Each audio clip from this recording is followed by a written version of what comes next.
देखो T20 world cup चालू हो चुका है और दिनों दिन नई नई मूवीज रिलीज हो रही है, लेकिन देखो इन दोनों चीजों में एक ही चीज कॉमन है, वो है कैमरा। देखो क्रिकेट में जो कैमरा होता है वो लड़कियां दिखाने के अलावा भी मैच भी दिखाता है, लेकिन जो मूवीज का कैमरा होता है वो एक्टर के डायलॉग के ऊपर भी लड़कियों का ही रिएक्शन दिखाता है। अब तुम्हें ये सब देखकर ऐसे लगता होगा कि ये कैमरामैन सिर्फ लड़कियों को ढूंढता रहता है, जब भी कोई भी रिएक्शन होता है तो सिर्फ लड़कियों का ही दिखाता है। अगर क्रिकेट मैच चल रहा है और कुछ भी हुआ, छक्का लगा, आउट हुआ, कुछ भी हुआ, तो सिर्फ लड़कियों का ही रिएक्शन दिखाता है। ये लोंडों का रिएक्शन क्यों नहीं दिखाता? अब यहाँ पर सवाल यह है कि क्या लड़कियां ही सिर्फ टिकट लेकर मैच देखने आती है? क्या लड़कों को फ्री में यहाँ पर मैच दिखाया जाता है क्या? आखिर लड़कों को क्यों नहीं दिखाया जाता? देखो इस क्वेश्चन पर आप कमेंट बॉक्स में डिबेट करते रहना, लेकिन यहाँ पर मैं जो बात करने वाला हूँ वो बात करने वाला हूँ जो क्रिकेट के मैच में जो कैमरा यूज आते हैं उनके बारे में, और जो मूवीज के अंदर जो कैमरा यूज होते हैं उनके बारे में। आखिर इनकी टेक्नोलॉजी क्या है और ये कैसे काम करते हैं, और ये दोनों ही कैमरा एक दूसरे से कितना अलग है। तो इस वीडियो में मैं ये सारी चीजें कंप्लीट डिटेल में बताने वाला हूँ, तो लास्ट तक बने रहना, वीडियो को पूरा देखना। और अभी तक अगर वीडियो को लाइक नहीं किया है तो लाइक कर दो, और अगर चैनल सब्सक्राइब नहीं किया है तो क्या कर रहे हो यार,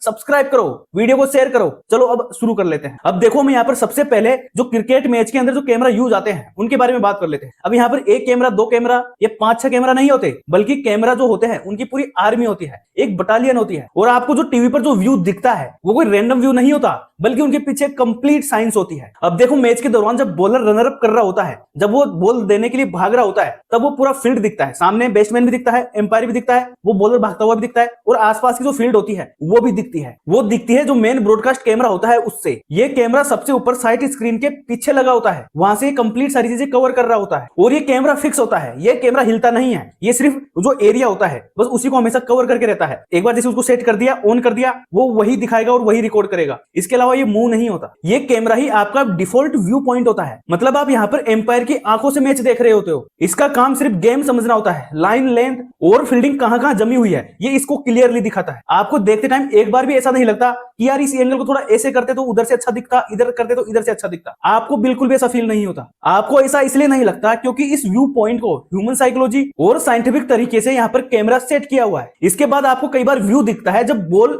बल्ले के पास से गुजरती है या स्टंप के पास से निकलती है, तो ये वाला व्यू जो स्टंप कैमरा होता है ये उससे रिकॉर्ड होता है। मतलब जो सामने 3 स्टंप लगे होते हैं उनके जो मिडिल स्टंप होता है उसके अंदर माइक भी होता है और एक हाई क्वालिटी कैमरा भी होता है। ये कैमरा कंप्लीट वाटरप्रूफ होता है और जो एज डिटेक्ट होता है वो इसी कैमरे के थ्रू होता है। तो आपने कई बार व्यू देखा होगा कि बॉल सिर्फ टप्पा खा के जा रही है और उतना ही आपको दिख रहा है, बॉल कितनी बल्ले से लगने से बची, कितनी नहीं बची, वो सारा डेटा इसी कैमरे से रिकॉर्ड होता है। और इस वाले कैमरे का काम आपको इंटरटेन करना नहीं होता, बल्कि एविडेंस कलेक्ट करना होता है। यही वो कैमरा होता है जो मेन सबूत इकट्ठा करता है, बल्ले के बॉल लगी या नहीं लगी, और अगर बल्ले को छूकर चली गई तो यही कैमरा निर्णायक होता है। जो रिप्ले तुम 5-6 बार देखते हो, एम्पायर भी वो डिसीजन इसी कैमरे के थ्रू लेता है। और आप कई बार जब स्टेडियम के ऊपर से मूविंग शॉट्स देखते होंगे तो वो सारे शॉट्स स्पाइडर कैमरा से लिए जाते हैं। ये कैमरा स्टेडियम में 4 केबल से लटका हुआ होता है जो कि पूरे स्टेडियम में घूमता रहता है, जो ये पूरा का पूरा इन्वायरमेंट समझता है, वहां पर फील्ड कहां लगी हुई है, क्राउड में क्या हो रहा है, तो कोई भी प्रेशर मूवमेंट है, और जब ऑडियंस के सबसे क्लोज रिएक्शन दिखाने होते हैं तो यही कैमरा होता है जिसके थ्रू ये सारी रिएक्शंस दिखते हैं। मतलब ये वही कैमरा होता है जो एक नॉर्मल मैच को भी इवेंट में तब्दील कर देता है। जब मैच के अंदर प्रेशर फील होता है तो वो प्रेशर फील कराने के लिए भी तरीके से शॉट लेता है, तो उससे स्क्रीन से आपकी आंखें ही नहीं हटती। तो ये सारे शॉट्स भी जो ह्यूमन साइकोलॉजी होती है उसके अकॉर्डिंग डिजाइन करे हुए होते हैं। मतलब ऐसा नहीं है कि इन शॉट्स को रिकॉर्ड करके रख लेते हैं, होता सब कुछ लाइव ही है,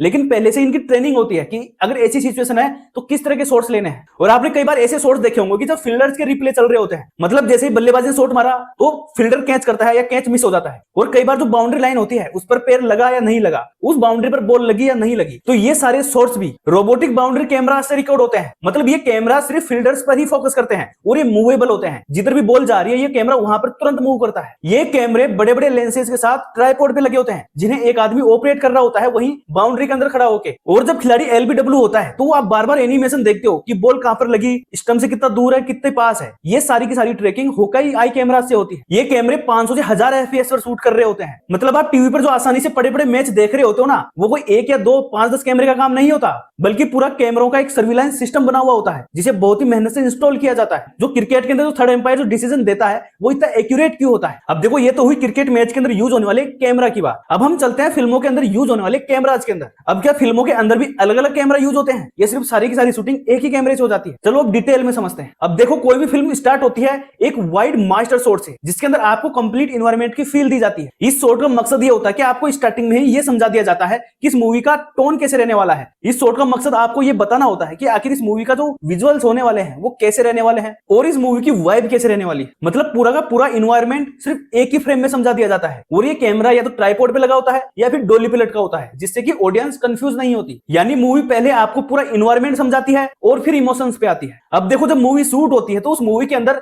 मैक्सिमम टाइम एक ही कैमरा यूज होता है। उसके अंदर जो चेंज होते हैं वो लेंस चेंज होते हैं। जब देखो किसी मूवी में जब डायलॉग इमोशनल या इंपैक्टफुल होता है तो कंप्लीट क्लोजअप शॉट लिया जाता है, जिसके लिए टेलीफोटो लेंस यूज किया जाता है जो कंप्लीट बैकग्राउंड को ब्लर कर देता है और सारा का सारा फोकस फेस पे रखता है। और यही जो क्रिकेट के कैमरा होते हैं वो रिएक्शंस को कैप्चर करते हैं और जो मूवीज के कैमरा होते हैं वो रिएक्शन को क्रिएट करते हैं। मतलब क्रिकेट वाला कैमरा रियल रिएक्शन ढूंढता है और जो मूवी वाले कैमरे होते हैं वो परफेक्ट रिएक्शन क्रिएट करते हैं। अब आपने कई बार मूवीज के अंदर एक्टर के साथ बिल्कुल स्मूथ मोमेंट देखे होंगे। मतलब कई बार एक्टर की एक्टिंग से भी ज्यादा जो कैमरा एंगल्स होते हैं, जो कैमरा मूवमेंट होते हैं वो उससे ज्यादा काम कर जाता है। तो ऐसे शॉट्स को डोली ट्रैकिंग शॉट्स बोलते हैं जो कंप्लीट एक्टर को फॉलो करते हैं। एक्टर अगर गाड़ी में जा रहा है, ट्रेन पे चल रहा है, मतलब कहीं पे भी अगर वो मूवमेंट कर रहा है और उसको कंप्लीट फॉलो किया जा रहा है तो इन सारे के सारे मूवमेंट को डोली ट्रैकिंग मूवमेंट बोलते हैं। और ऐसे ही शॉट्स के थ्रू हीरो की एंट्री रिवील करी जाती है, तब ये सारे मूवमेंट को इसी तरह से क्रिएट किया जाता है। और इस तरह का हर शॉट जो व्यूअर्स होते हैं उनकी फीलिंग्स को कंट्रोल करता है। मतलब यहाँ पर ऑडियंस सिर्फ फिल्म नहीं देख रही होती बल्कि उन्हें गाइड किया जाता है कि तुम्हें इस शॉट पर क्या फील करना है। लार्ज स्केल सीन्स को शूट करने के लिए हाई रेजोल्यूशन कैमरास यूज करे जाते हैं जिससे कि मैक्सिमम डिटेलिंग आ सके। मतलब हर फ्रेम इक्वली इंपोर्टेंट नहीं होता